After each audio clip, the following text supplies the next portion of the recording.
170 millones en caja y se requieren más de 3.000 millones solamente para terminar el año 2023. Buenos días, economista, bienvenido. Buenos días, Isabela, ingeniera Patti, buenos días a los oyentes, buenos días.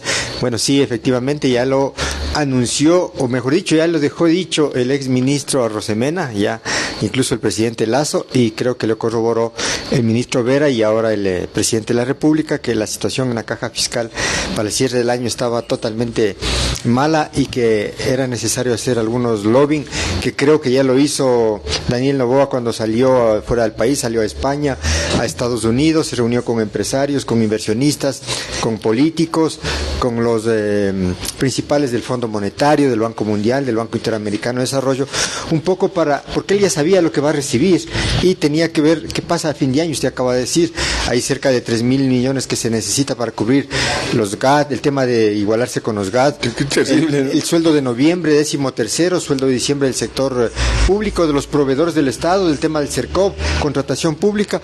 Entonces sí, ese valor es para ponerse al día y de ahí todavía queda una brecha como de 5.000 millones, como ya lo dijo el ministro de Economía, para el déficit presupuestario de este año que cerraríamos. Economista, permítame que le interrumpa. Es decir, la situación no fue tan dramática como la presentó Guillermo Lasso, pero en la práctica, en la realidad, es desastrosa. Sueldos de noviembre y diciembre, pagos a proveedores, pagos a IES, pagos a los GAT municipales, parroquiales, provinciales, entre otros. Claro, efectivamente. Más la deuda externa. Es grave, ¿no? De los GAT, por ejemplo, conozco que están pagados hasta el mes de septiembre. Entonces faltaría octubre, noviembre, diciembre, 4 meses. El pago de la seguridad social, que sí hicieron un abono, pero no se pagó todo.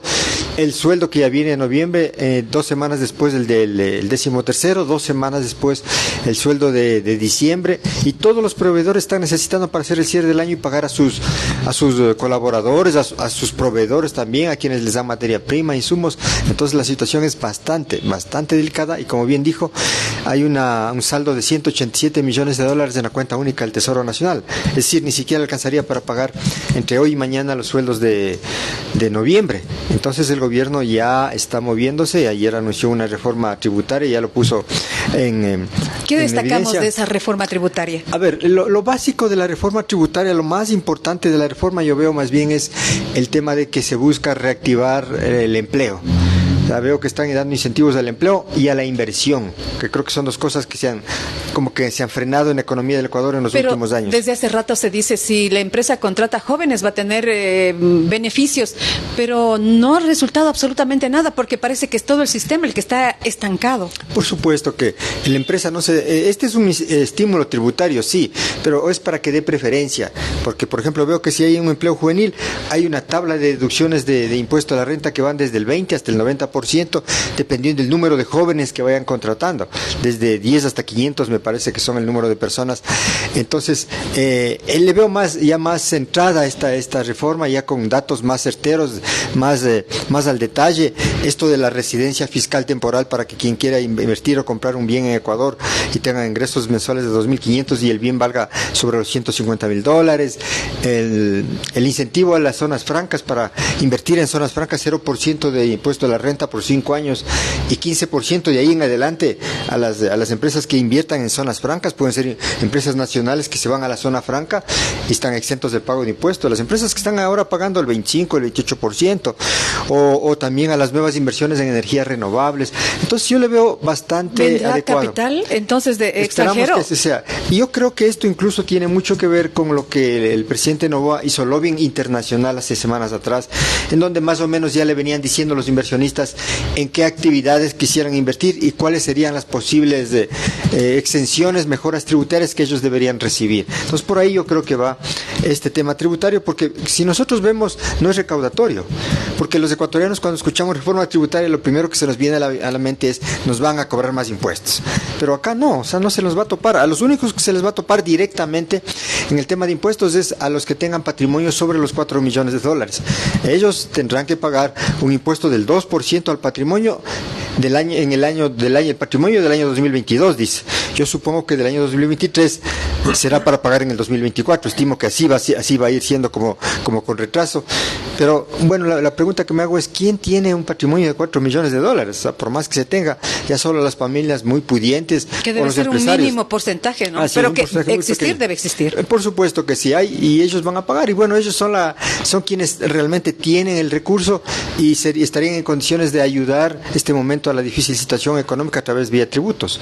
Entonces, esas son las cosas que están dándose. Veo que también hay deducciones para temas de arrendamiento mercantil, de leasing, de factoring, para los grandes contribuyentes de una autorretención del 3%. Me parece bueno, a pesar que no esté explicado. Entiendo que es lo mismo que hacían desde el gobierno de Rafael Correa, en donde le hacían un anticipo al impuesto a la renta, pero claro, le quitaban desde el inicio del año y se quedaba sin capital de trabajo. Esta autorretención entiendo que se queda teniendo en la misma cuenta la misma empresa, no es que le tiene que pagar al SRI el 3% de la retención de los grandes contribuyentes, la devolución del IVA para el sector de la construcción, para reactivar la construcción. Van a generar un nuevo régimen para las asociaciones público-privadas. Esa es otra de las cosas que sí en realidad nos han quedado debiendo los gobiernos. Ahora, economista, el Estado va a recaudar 832 millones con propuesta de reforma tributaria de Noboa. ¿Y el resto? Es una crisis económica lo que se viene sumamente grave, ¿no? ¿Cómo enfrentarla? A ver, pese a los datos que en este momento tenemos, ¿cómo enfrentarla? Porque ahora todo el mundo está pidiendo, los maestros, los trabajadores, todo el mundo pide al gobierno, ¿por qué no lo pidió a Lasso? Claro, los 832 millones alcanzarían para que conozca un poco a la gente para un mes de sueldos para el sector público. Ahí se acabó la plata. Exactamente, eso es lo que alcanza para los 800 millones. Pero bueno, se logra mitigar y lo que, insisto, para mí que no tiene el fondo recaudatorio esto, sino el fondo es estimularle a la economía, que haya inversión local, nacional, extranjera. Pero con inseguridad también. Ese es el otro tema. Puede haber buena voluntad, pero los hechos no pueden concretarse. Claro, tiene que también, concomitante a esto, dar un plan de seguridad, para que también la gente y los inversionistas vengan con una cierta seguridad, trayendo su recurso acá, para que el riesgo país empiece a reducirse. Yo creo que ese es paralelo al tema tributario, y seguramente tiene que haber una reforma laboral también, y a la seguridad social. Yo creo que las tres cosas tienen que ir a la par, porque si no, ¿cómo contrata si no hay una reforma laboral? Si el empleador no tiene un instrumento para protegerse, y en la parte de la seguridad social igual, que no va a ser perseguido. Entonces tiene que ver varias cosas simultáneas. Economista, solamente dos inquietudes más, porque entiendo que usted en este momento tiene que llegar a tiempo a dar clases, como siempre, es su responsabilidad. Economista, en este momento se me ocurre preguntarle, la situación se agrava económicamente, los reclamos vienen de todos los sectores, más me parece que le quieren hacer este tema, cautizarlo políticamente al país, ¿no? Hay sectores que quieren el daño para el Ecuador, yo noto eso. ¿Por qué no le reclamaron a Lasso? Ya lo dije. ¿Por qué le reclaman a Noboa cuando recién se sienta a administrar este país? Y el cierre de la empresa Enco es también una señal de que se va a achicar el tamaño del Estado. Debería achicarse el tamaño del Estado, debería ir viendo todo la reingeniería del sector público, que eso vengo escuchando como unos 15 años atrás y nadie lo ha logrado hacer, porque es necesario reducir el tamaño del Estado para bajar el gasto corriente. Es urgente, y ojo que no reducir el tamaño del Estado no significa mandar al desempleo a gente, sino optimizar los recursos que se tiene. O sea, hay un gasto corriente en bienes y servicios, no en sueldos, en bienes y servicios, que es casi el 15% del PIB. Es altísimo, estamos gastando mucho dinero en eso. ¿Se debería pensar en la venta, por ejemplo, de CNT, del Banco del Pacífico, CNT, o no? Banco del Pacífico, medios de comunicación, ferrocarriles, públicos. Algunos medios de comunicación públicos. Pero hay de Troya. TAME también, son empresas que se han quedado ahí guardadas, están en el rincón del olvido, y creo que hay que reactivarlas y volverlas productivas, o entregar a la empresa privada, o hacer alianza pública-privada, que es otra de las opciones. Con esto nos vamos, economista. Consejo Cantonal, sin ser su competencia, debatió ampliamente sobre reclamo ciudadano por el cobro de multas acumuladas a propietarios de terrenos baldíos. Más de 5,000 personas deberán ponerse el día en este tema. Municipio elabora mecanismos para facilidades de pago. Sí, lamentablemente, hay que decirlo, viene desde el año 2017, en la alcaldía de Luis Amoroso, luego en la alcaldía de Javier Altamirano, no se cobró en las cartas de predio, y ahora se está cobrando con retroactivo. O sea, quienes tienen un terreno baldío, que tengan todos los servicios básicos. Con multas e intereses. Y con intereses, no es multas, es con intereses el valor que se está cobrando, pero bueno, lo que se pidió el día de ayer en Consejo es que se haga un plan de pagos, porque no se puede eximir, o sea, tiene que pagar sí o sí el terreno. No hay justificación que valga, no hay tiene justificación. que pagar. O sea, aquí lamentablemente la Contraloría hizo un examen especial y detectó que desde el 2017 los funcionarios y el administrador de ese entonces y de ahí en adelante nunca pusieron ya en el pago, el cobro para las planillas en la carta predial, que debería ser lo normal para que cada año vayan pagando y no sientan este golpe que ahora están sintiendo. Entiendo que recibió mucha gente, como 5,000 perjudicados. Pero fueron notificados ya. Fueron notificados ya, pero la notificación le dice, usted tiene que pagar este valor desde el año 2017. 2, 3, 4 mil dólares. Y tiene 10 días para pagar. Entonces, claro, la gente se asusta.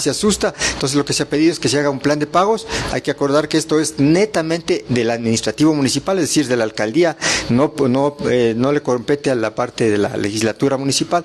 Pero bueno, hay que buscar alternativas para que la gente cumpla, pero se le dé alguna facilidad de pago. Recalquemos, no se inhiben de pagar, tienen que pagar y eso es todo. E incluso se hablaba de que se puede eximir el tema de los intereses, y eso hay que decirlo, eso solamente es facultativo del gobierno central para poder bajar el tema de las... O sea, tampoco puede actuar el municipio como tal. No puede, o sea, lo único que podemos hacer es dar facilidades de pago para poder cumplir, ¿qué es lo que se ampliar los plazos de pago, ¿no? Claro, los plazos, un calendario de pagos. Gracias, economista. Gracias. El economista Diego Proaño es docente universitario y tiene que cumplir su cometido, y muchas gracias por atender en este espacio.